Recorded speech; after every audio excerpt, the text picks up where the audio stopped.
If you're a first-time home buyer, I would love to hear what you're scared of. I'm going to share with you what I was scared of when I bought my first home. And if you have anything to add or commiserate with, drop it in the comments. First off, I was terrified of the pre-approval process. I had really screwed up my credit previously and worked hard to get it back on track. I had good income, but I was really scared to meet with a lender for the first time still. I was also really nervous that we would end up with a money pit. We were looking at starter homes, which meant most of them were older homes that needed some things done. And I was afraid that we didn't have enough in savings that we would be able to cover things that came up. And I was afraid of the things that might come up too. When we got the inspection done and they're like, all of these things have X amount of life left, it seems like a big jump. It all worked out in the end, of course, but it was scary at first. I was also really nervous about my budget.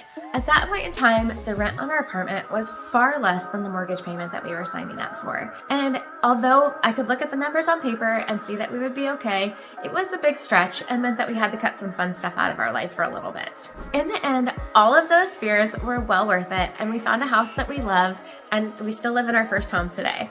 And I wouldn't trade that for the world. If you're nervous about buying your first home and don't know where to start, I would love to chat with you. Feel free to reach out anytime.